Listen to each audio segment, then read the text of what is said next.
ಕರ್ನಾಟಕದ ಇತಿಹಾಸ ಪುಟಗಳಲ್ಲಿ ಅಚ್ಚಳಿಯದ ಸ್ಥಾನ ಪಡೆದಿರುವ ಕೋಟೆಗಳ ಪೈಕಿ ಯಾದಗಿರಿ ಕೋಟೆ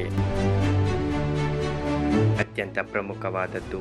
ಯಾದಗಿರಿ ಜಿಲ್ಲೆಯ ಹೃದಯ ಭಾಗದಲ್ಲಿ ಎತ್ತರದ ಬೆಟ್ಟದ ಮೇಲೆ ತಲೆ ಎತ್ತಿಕೊಂಡಿರುವ ಈ ಕೋಟೆ ಇತಿಹಾಸ, ಶೌರ್ಯ, ವಾಸ್ತುಶಿಲ್ಪ, ನೈಸರ್ಗಿಕ ಸೌಂದರ್ಯದ ಅನನ್ಯ ಮಿಶ್ರಣವಾಗಿದೆ.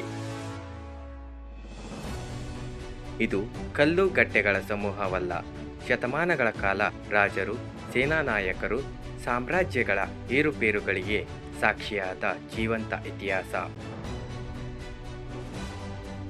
ಯಾದಗಿರಿಯ ಇನ್ನೊಂದು ವಿಶೇಷ ಇತಿಹಾಸ ಎಂದರೆ ಶ್ರೀರಾಮಚಂದ್ರನು 14 ವರ್ಷ ವನವಾಸದ ಸಮಯದಲ್ಲಿ ಇಲ್ಲಿಗೆ ಬಂದಾಗ ಸೀತಾಮಾತೆಗೆ ಬಾಯಾರಿಕೆಯಾಯಿತು. ಈ ಬಾಯಾರಿಕೆಯ ಸಮಯದಲ್ಲಿ ಶ್ರೀರಾಮಚಂದ್ರನು ಬಿಲ್ಲಿನಿಂದ ಹೊಡೆದು ನೀರನ್ನು ತೆಗೆದಿದ್ದಾನೆ ಎಂಬ ಕುರುಹು ಇದೆ.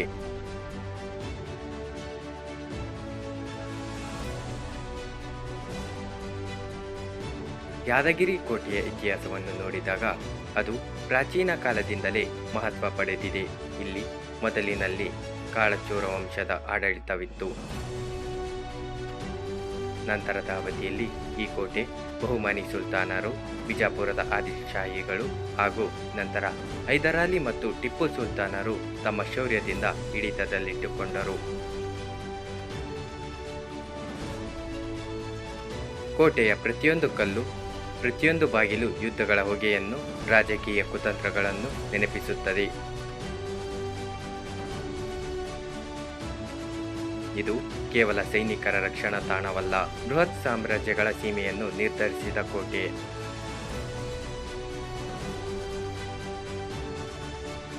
ಯಾದಗಿರಿ ಕೋಟೆ ಸಮುದ್ರ ಮಟ್ಟದಿಂದ ಸುಮಾರು 2000 ಅಡಿ ಎತ್ತರದಲ್ಲಿ ನಿರ್ಮಿತವಾಗಿದೆ.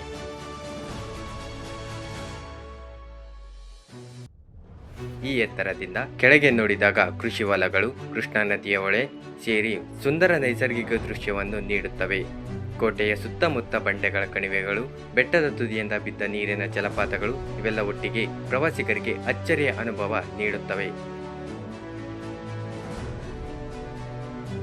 ಪ್ರತಿಯೊಂದು ಮಳೆಗಾಲದಲ್ಲಿ ಹಸಿರಿನಿಂದ ಆವೃತವಾಗುವ ಈ ಪ್ರದೇಶ ಕೋಟೆಯ ಸೌಂದರ್ಯವನ್ನು ಇನ್ನಷ್ಟು ಗಾಢಗೊಳಿಸುತ್ತದೆ.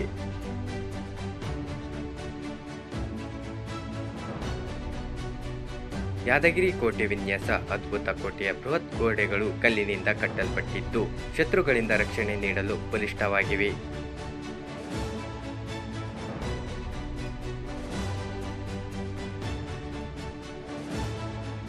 ಕೋಟೆಯಲ್ಲಿರುವ ಬೃಹತ್ ಬಾಗಿಲುಗಳು, ಗುಪ್ತ ಸುರಂಗ ಮಾರ್ಗಗಳು, ಕಾವಲು ಗೋಪುರಗಳು ಅಂದಿನ ಸೇನಾ ತಂತ್ರಜ್ಞಾನವನ್ನು ಸ್ಪಷ್ಟವಾಗಿ ತೋರಿಸುತ್ತವೆ.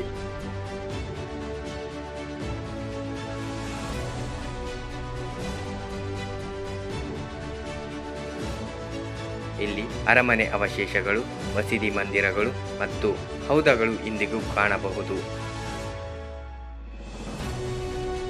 ಈ ಹೌದಗಳು ಮಳೆ ನೀರನ್ನು ಸಂಗ್ರಹಿಸಿ ಕೋಟೆಯೊಳಗಿನ ಜನರ ಜೀವನಕ್ಕೆ ನೆರವಾಗುತ್ತಿದ್ದವು. ಅರಮನೆಗಿಂತಲೂ ಕೋಟೆಯೊಳಗಿನ ದೇವಾಲಯಗಳು ಸಂಸ್ಕೃತಿಯ ದೀರ್ಘ ಪರಂಪರೆಯನ್ನು ಸೂಚಿಸುತ್ತವೆ. ಯಾದಗಿರಿ ಕೋಟೆಯ ಸುತ್ತಮುತ್ತ ಜನಾಂಗದ ಸಂಸ್ಕೃತಿ ಬೆಳೆದಿದೆ. ಇಲ್ಲಿನ ದೇವಾಲಯಗಳಲ್ಲಿ ನಡೆದ ಹಬ್ಬ ಜಾತ್ರೆಗಳು ಜನಜೀವನಕ್ಕೆ ಕೇಂದ್ರವಾಗಿದ್ದವು. ಬಿಜಾಪುರದ ಆದಿಲ್ಶಾಹಿಗಳು, ಟಿಪ್ಪು ಸುಲ್ತಾನರ ಕಾಲದಲ್ಲಿ ಇಸ್ಲಾಮಿಕ್ ವಾಸ್ತುಶಿಲ್ಪದ ಪ್ರಭಾವ ಕಂಡುಬರುತ್ತದೆ. ಅದೇ ಸಮಯದಲ್ಲಿ ಹಿಂದೂ ದೇವಾಲಯಗಳು ಧಾರ್ಮಿಕ ಸಾಮರಸ್ಯದ ಸಾಕ್ಷಿಯಂತಿವೆ. ಹಬ್ಬ ಜಾತ್ರೆಗಳಲ್ಲಿ ಕೋಟೆಯೊಳಗೆ ಸಂಗೀತ, ನೃತ್ಯ, ನಾಟಕ ಜನರ ಹೃದಯದಲ್ಲಿ ಉಲ್ಲಾಸ ತುಂಬುತ್ತಿದ್ದವು. ಇಂದು ಯಾದಗಿರಿ ಕೋಟೆ ಪ್ರವಾಸಿಗರ ಆಕರ್ಷಣೆಯ ಕೇಂದ್ರವಾಗಿದೆ.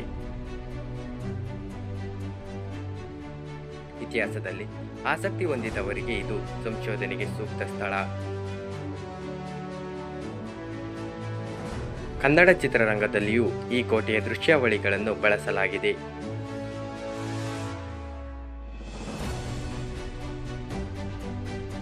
ಪ್ರವಾಸೋದ್ಯಮ ಇಲಾಖೆಯು ಇದನ್ನು ಒಂದು ಪ್ರಮುಖ ಸ್ಥಳವಾಗಿ ಮಾಡುತ್ತಿದೆ.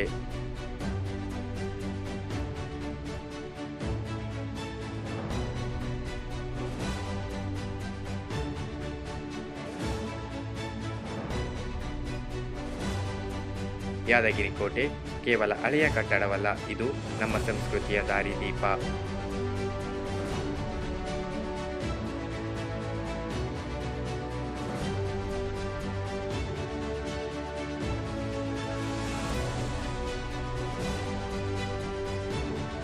ಶೌರ್ಯದ ಚಿಹ್ನೆ ಹಾಗೂ ಆಸ್ತಿಯ ಪ್ರತೀಕ. ಇಂತಹ ಸ್ಮಾರಕಗಳನ್ನು ಕಾಪಾಡುವುದು ನಮ್ಮೆಲ್ಲರ ಜವಾಬ್ದಾರಿ.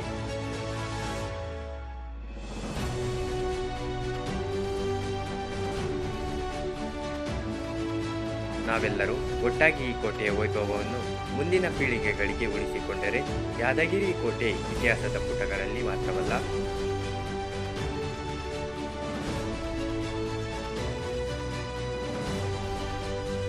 ಬದುಕಿನ ನೆನಪುಗಳಲ್ಲಿ ಕೂಡ ಶಾಶ್ವತವಾಗಿ ಉಳಿಯುತ್ತದೆ.